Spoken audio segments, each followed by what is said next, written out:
कहानी की शुरुआत होते ही हम एरिक को देखते हैं, जिसके साथ बचपन में कुछ घटनाएं हुई थी, जिसके ट्रॉमा से वो अभी तक बाहर नहीं निकल पाया, जिसकी वजह से उसे रिहैब सेंटर में रखा गया है। और वहीं दूसरी तरफ हम सेली नाम की लड़की को भी देखते हैं, जिसकी कहानी बिल्कुल एरिक की तरह ही मिलती जुलती है। सेली की एक दोस्त होती है जिसका नाम जेड होता है। दरअसल इन दोनों ने मिलकर एक बहुत ही रईस आदमी की काले कान नामों की वीडियो बनाई होती है, और ये दोनों उसी वीडियो के द्वारा उसे पूरी तरह से एक्सपोज करने वाले हैं। और ये इसी सिलसिले में कॉल में बात कर रहे होते हैं, पर इससे पहले कि ये लोग कुछ आगे कर पाते, जेट के पास उस अमीर आदमी के लोग आ जाते हैं और उसे पकड़ के अपने साथ ले जाते हैं। वहीं दूसरी तरफ जब सेली भागने की कोशिश करती है तो उसे पुलिस पकड़ लेती है, क्योंकि उसने ड्रग का ओवरडोज किया था। अब हम उसी अमीर आदमी विंसन को देखते हैं, जो कि जेट को इंट्रोगेट कर रहा होता है, जहाँ वो बातों ही बातों में बताता है कि उसने बहुत समय पहले डेविल से एक डील की थी कि वह इनोसेंट लोगों को हेल भेजेगा,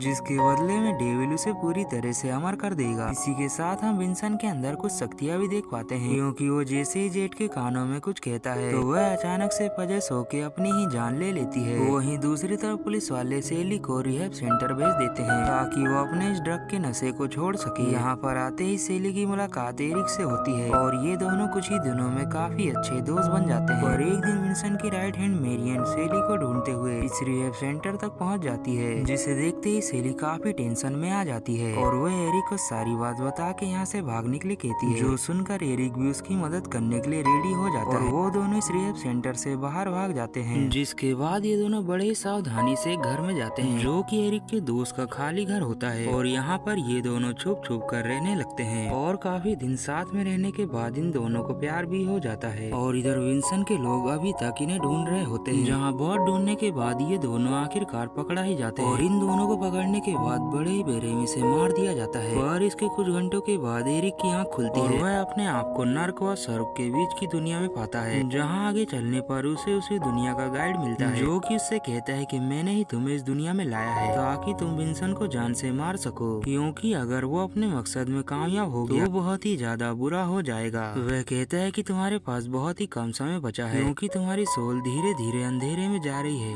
अब वह एरिक को हीलिंग पावर दे के वहाँ से जाने के लिए कहता है, जो कि ये होती है कि अगर एरिक को चोट लगी तो वो खुद को हील कर लेगा। अब एरिक उस दुनिया से निकल के सीधे सोफिया यानी कि सेली की मदर के पास आता है, जहाँ वो उससे पूछता है कि विंसन के लोग सेली के पीछे क्यों पड़े थे। यह पूछने पर सोफिया पहले तो नहीं बताती, पर एरिक के दबाव देते ही वो कहती है कि मैंने विंसन के साथ सेली की सोल का सौदा किया था ताकि वो मुझे अच्छे खासे पैसे दे और मुझे इस गरीबी से छुटकारा मिले। ये जानने के बाद एरिक वहाँ से चला जाता है, लेकिन इसके थोड़ी देर के बाद हम देखते हैं विंसन सोफिया के पास पहुँच जाता है, जिसके बाद वो सोफिया से एरिक के बारे में पूछने लगता है और सोफिया बता भी देती है, पर जानने के बाद ही विंसन उसे जान से मार ही देता है। इधर एरिक भी एक एक करके विंसन के लोगों को जान से मार रहा होता है, जहाँ कुछ लोगों को जान से मारने के बाद एरिक के हाथों सेली का मोबाइल आता है, जिसके अंदर उसकी कई सारी वीडियोस होती है। और जब एरिक उन वीडियोस को देखना स्टार्ट करता है तो उसे पता चलता है कि विंसन ने सेली के हाथों इतने सारे लोगों का मर्डर करा के उनकी वीडियो बनवाई। और जब सेली इन सब कामों से थक कर भागने लगी तो विंसन उसे मारने के लिए ढूंढता रहा। इन सभी वीडियोस को देखने के बाद एरिक को सेली के ऊपर शक होने लगता है कि कहीं उसका प्यार गलत तो नहीं है। इसी बीच एरिक के ऊपर विंसन के लोग हमला कर देते हैं और वे उसके ऊपर कई सारी गोलियां चलाते हैं, जिसकी वजह से एरिक बहुत ही ज्यादा घायल हो जाता है और उसे लगता है कि वो हीलिंग पावर से खुद को ठीक कर सकता है, लेकिन ऐसा नहीं होता और वो तड़प तड़प के वहीं मर जाता है और फिर से एक बार आफ्टर लाइफ की दुनिया में पहुंच जाता है। और वहाँ पर उसे फिर से वही आदमी मिलता है, जिसे देखकर एरिक पूछता है कि मैं अपने आप को हील क्यों नहीं कर सका।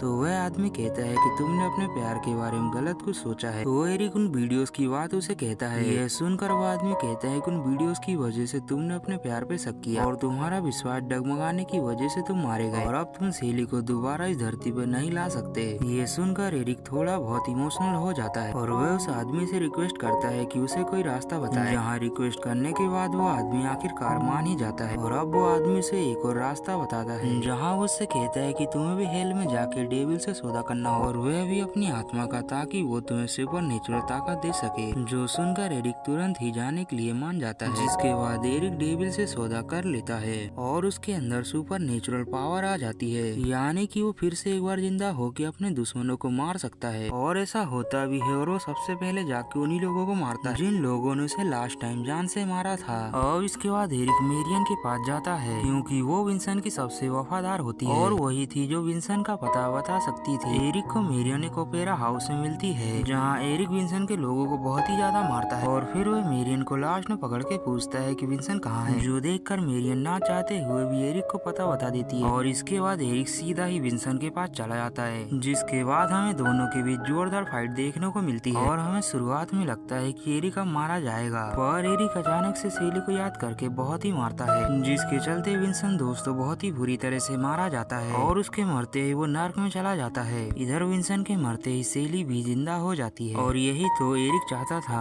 पर शर्त के मुताबिक एरिक भी नर्क में चला जाता है और यहीं पर दोस्तों इस कहानी का दी एंड भी हो जाता है।